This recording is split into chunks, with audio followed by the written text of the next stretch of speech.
เอาสบายดีตอนเช้า FC ทุกคนเนาะมื้อนี้เฮามาออกกำลังกายเนาะตอนเช้านี่ฮัดกายแต่ว่าตอนแรกนี่เพิ่มน้ำเบียร์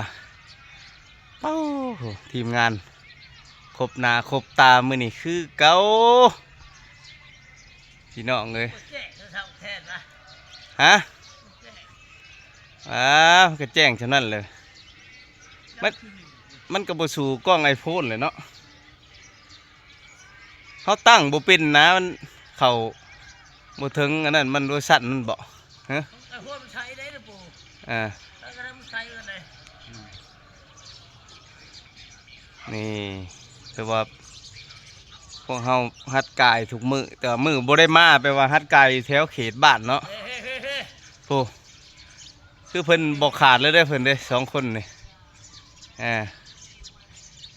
สุดยอดเลยไปดื่มน้ำชา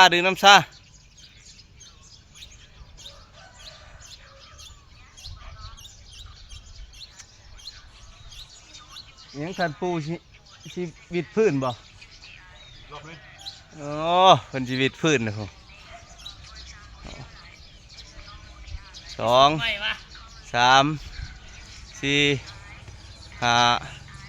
6 7 8 9 10 11 12 13 14 15 16 17 18 19บ่อยากขึ้นแล้วพี่น้อง21 22ได้แต่22เนาะเสือดำได้แต่8 บาทได้หลังจากฮัดกายแล้วพวกเฮากลับได้บ้าน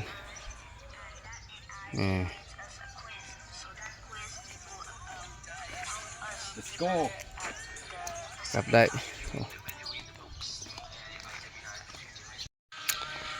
โอ้ระยะทางเดี๋ยวจังน้อยเฮ็ดคลิปก่อนโอ้เส้นทางบ้านเฮาผากบ่เขียวเด้อนี่ประเทศลาวมีดีแน่นี่แหละนี่ นี่เห็นบ่เส้นทางบ้านเฮานะบ่เขียวหางแหมนะมันหาเว้าเป็นตัวทีบปักกันนะมันสิมาได้อยู่บ่ประเทศลาวนี่ซุ่มลมกาแฟยามเช้าเพื่อนไอ้กบโอ้โหเพิ่นเสิร์ฟน้ำซามาแล้วได้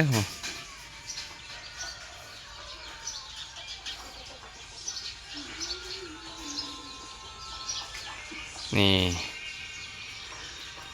โอ้ทางนั้นยังฟีดแขนอยู่โอ้ยังฟีดแขนอยู่ได้โอ้เอา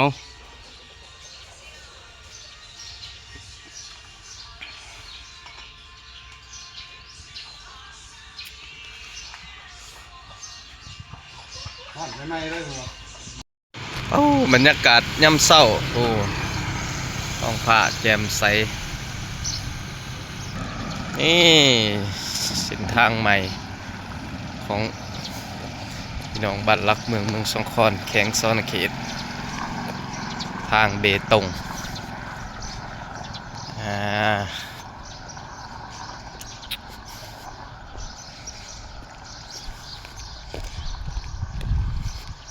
แต่ว่าขยายทุกปีเนาะนี่แหละ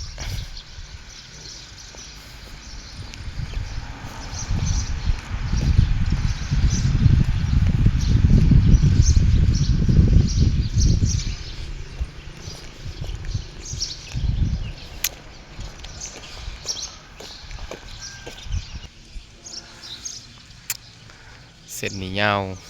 340 เมตรเนาะ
เลยนี่หลังจากมาแต่หัดกายเนาะเราก็จะมาหัดกายตัวนี้อีก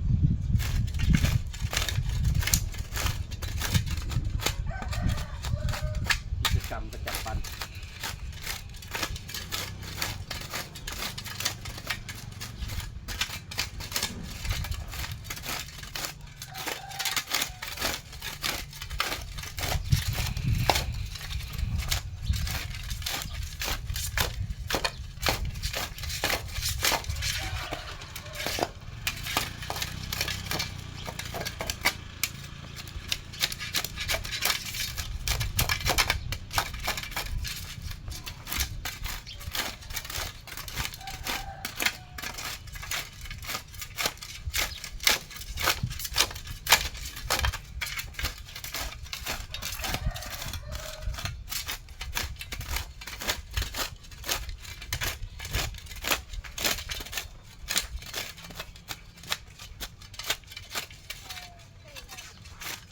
อ้าวแม่คือบอกไป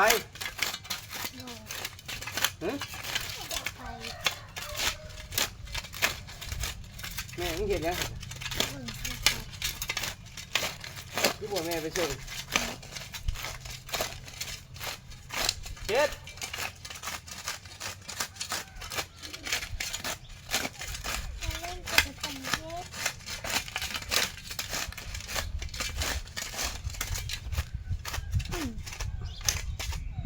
โอ้ ตาดีเลย ฮะ แล้วจะไปใส่เป็นตา พอเห็นหุ่นอยู่ด้วย